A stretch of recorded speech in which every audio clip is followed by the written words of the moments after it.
एक गांव में टोनी नाम की एक चिड़िया रहा करती थी। उसका पति राजू जेल में बंद था। वह बहुत परेशान रहा करती थी।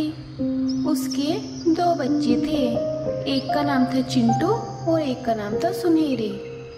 उसका घर बहुत कमज़ोर था और वह बहुत मेहनती चिड़िया थी। एक दिन जंगल में ऐलान होता है। सुनो सुनो जंगल के वासियों, राजा ने ऐलान कराया है 2 दिन बाद बहुत तूफान आने वाला है। सब लोग अपने घर पक्का कर लो या 2 दिन के लिए जंगल छोड़ के कहीं और चले जाओ, उसके बाद आ जाना। मम्मी मम्मी, हम कहाँ जाएंगे अपना घर छोड़ के? हम क्या करेंगे? हमारा घर तो बहुत कमजोर है। नहीं मेरी बच्ची, तुम परेशान मत हो। हम बारिश के होने से पहले पहले यहाँ से निकल जाएंगे। हमारा घर बहुत कमजोर है, ये बारिश को नहीं सहन कर सकता। हमें यहाँ से निकलना ही होगा। टोनी चिड़िया अपने दोनों बच्चों को लेकर के वहाँ से निकल जाती है। वह आधे रास्ते में ही पहुँचती है कि बहुत तेज तूफान आ जाता है। वह अपने दोनों बच्चों को लेकर के एक पेड़ की डाल पर बैठ जाती है। जब तक बारिश नहीं रुकती बच्चों, हमें यही इंतजार करना होगा। मम्मी मम्मी, मुझे भूख लगी है। मम्मी मेरे बच्चे, मैं इतनी बारिश में खाना कहाँ से लाऊं? मम्मी मुझे भूख लगी है। मम्मी मम्मी ठीक है, तुम दोनों यहीं रुको, मैं तुम्हारे लिए खाना लेकर आती हूँ। टोनी उन दोनों को छोड़ करके खाना लेने चली जाती है। दीदी मम्मी तो चली गई, चलो बारिश में नहाते हैं। वैसे भी मुझे बारिश में भीगने का बहुत शौक है। नहीं नहीं, हम ऐसे नहीं नहा सकते, मम्मी को पता चल गया तो हमें मारेंगे। अरे दीदी मम्मी तो है ही नहीं, चलो ना। चिंटू बारिश में निकल जाता है। इतने ही एक चील आता है और उसे उठाकर ले जाता है। चिंटू चिंटू मेरे भाई, मम्मी मम्मी। इतने ही टोनी चिड़िया भी आ जाती है।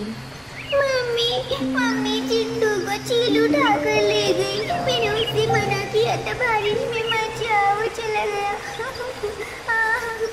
हाँ मेरा बेटा, ये क्या हो गया? हे भगवान। बेटा चलो यहाँ से जल्दी निकलते हैं। बारिश में ही अपनी बेटी को लेकर दूसरे जंगल की ओर निकल पड़ती है। दूसरे जंगल में पहुंचकर उसे दूर से एक सुंदर सा गुलाब का घर दिखाई देता है। कोई है इस घर में? हाँ बोलो, कौन हो तुम? बहन, हमारे जंगल में तूफान आया हुआ है। हम लोग बहुत परेशान हैं और बेसहारा हैं। भगवान के लिए हमें अपने घर में कुछ दिन रहने दीजिए। जैसे ही तूफान थमेगा हम यहाँ से चले जाएंगे। ठीक है, कोई बात नहीं, मेरा घर बहुत बड़ा है, तुम यहाँ रह सकती हो। वे दोनों माँ बेटी उसके घर में रहने लगते हैं। ऐसे ही कुछ समय बीत जाता है। बहन तुम्हारा धन्यवाद, तुमने मेरे ऊपर दया की, तुमने मेरे मुश्किल समय में मेरा साथ दिया, उसके लिए मैं तुम्हारा एहसान कभी नहीं भूलूंगी। काली कव्वी एक जादूगरनी थी। उसे टोनी पर दया आ जाती है। वे उसे कुछ बीज देती है और कहती है, लो ये गुलाब के बीज हैं, तुम इसे अपने जंगल में जाकर मिट्टी में बो देना। बेचारी टोनी चिड़िया वो बीज लेकर आ जाती है और मिट्टी में बो देती है।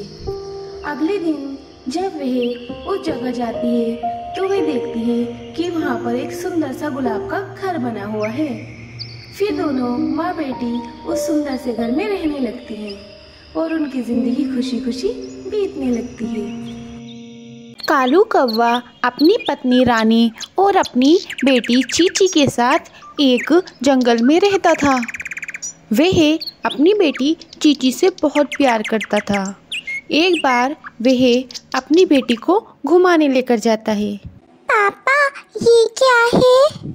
बेटा ये पाठशाला है गांव की, यहाँ पर छोटे छोटे पक्षी पढ़ने के लिए आते हैं।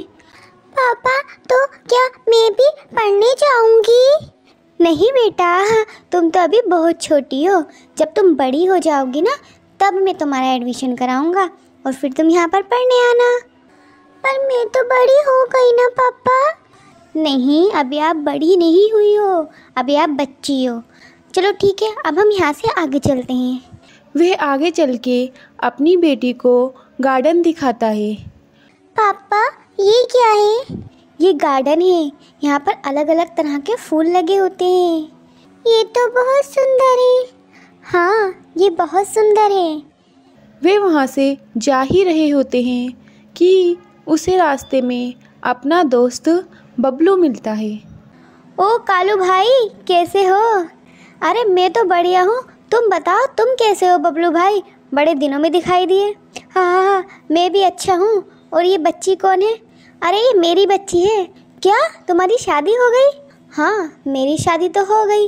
वाह, शादी भी कर ली और बच्ची भी है, बताया भी नहीं, बड़े ही छुपा रुस्तम हो। हाँ, अरे वक्त कैसे बीत जाता है बबलू भाई, पता ही नहीं चलता। और बताओ आजकल क्या कर रहे हो? अरे कुछ नहीं, मैं तो बस मजदूरी कर रहा हूँ। तुमने जोरावर का नाम तो सुना ही होगा ना, उन्हीं के खेत पर मजदूरी करता हूँ। और क्या करें, इस टाइम करने के लिए इतना काम भी तो नहीं है। और आप बताइए, आप क्या कर रहे हैं? अरे मैं तो बस अपना काम कर रहा हूँ, अपना ही कारोबार देख रहा हूँ। क्या काम कर रहे हो आप? मैं तो अलग अलग सीज़न में अलग अलग काम करता हूँ। अगर गर्मी होती है तो आइसक्रीम का काम करता हूँ, और सर्दी होती है तो अंडे बेच लेता हूँ। अब तो सर्दियाँ चल रही हैं तो अब मैं अंडे ही बेच रहा हूँ। आओ दुकान पर, चलो अंडे खिलाता हूँ मैं तुम्हें। अरे नहीं बबलू भाई, अब तो हमें बहुत लेट हो रहा है, फिर किसी दिन आएंगे, ज़रूर खाएंगे आपके यहाँ अंडे। अरे नहीं, बस थोड़ी दूरी तो है, चलो अभी अंडे खिलाता हूँ आपको। पापा चलो, मुझे भी अंडे खाने हैं। नहीं बेटा, मम्मी इंतज़ार कर रही होंगी ना। अरे बच्चे का मन है तो क्यों मना कर रहे हो? आओ चलो, इतना टाइम नहीं लगेगा। चलो तुम इतना कहते हो तो फिर चलते हैं। वे लोग एक साथ बबलू की शॉप पर जाते हैं। लो बेटा, तुम अंडे खाओ। वाह अंकल, आपके अंडे तो बहुत ही टेस्टी हैं। हाँ बेटा, बहुत टेस्टी हैं। चलो ठीक है, अब हम चलते हैं, फिर आएंगे, आते जाते मिलते रहा करा करो। ये कहकर वे दोनों अपने घर चले जाते हैं। एक दिन चीची अपनी फ्रेंड बुलबुल के साथ बैठी होती है। बुलबुल, पता है मेरे पापा अंकल के यहाँ गए थे तो उन्होंने हमें अंडे खिलाए। उनके अंडे बहुत टेस्टी थे। अच्छा?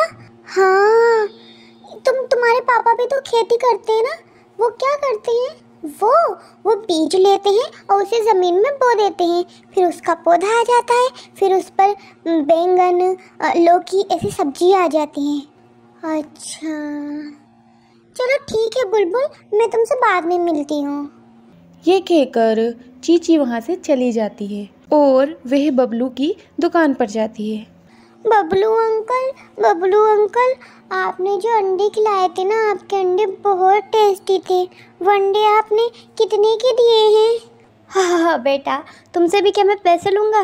कैसे पैसों की बात कर रही हो? लो ये अंडे लो और आराम से खाओ। चीची वह अंडे लेती है और वहाँ से आ जाती है। वह एक खाली जगह देखती है और वहीं पर अंडे को बो देती है। वाह, अब मैंने अंडा बो दिया है। अब यहाँ से भी अंडे का पेड़ निकलेगा और मैं अंडे खाऊंगी और मैं अपने मम्मी पापा को भी अंडे खिलाऊंगी। कितना मज़ा आएगा। इतने में ही उसकी दोस्त बुलबुल भी वहाँ आ जाती है। अरे तुम क्या कर रही हो चीची? मैं ना यहाँ पर पौधा बो रही थी, अपना अंडे का पौधा। मैंने वो बो दिया। अब जब अंडे का पेड़ आएगा ना तो तुम भी खाना अंडे और मैं भी खाऊंगी और मम्मी पापा भी खाएंगे। ये तुम कैसी बातें कर रही हो? अंडे का भी भला कहीं पेड़ होता है? अंडे का पेड़ नहीं होता है, अंडा तो मुर्गी देती है। पर अंडे का पेड़ तो होता है ना, तुमने तो कहा था अगर किसी चीज़ को बो देंगे तो फिर उसका पेड़ आ जाएगा। अरे तो वो पौधों का होता है ना, सब्जी का, अंडे का पेड़ नहीं होता है। ये कहकर बुलबुल उस पर ज़ोर ज़ोर से हंसने लगती है और वहाँ से चली जाती है। नहीं, मैंने अंडे का पेड़ बोया है तो इस पर अंडे ज़रूर आएंगे। कुछ दिन बाद उस जगह अंडे के पेड़ आ जाते हैं। वाह, अंडा आ गया। अब चीची के पापा भी अंडे का काम करने लगते हैं और खुशी खुशी रहने लगते हैं।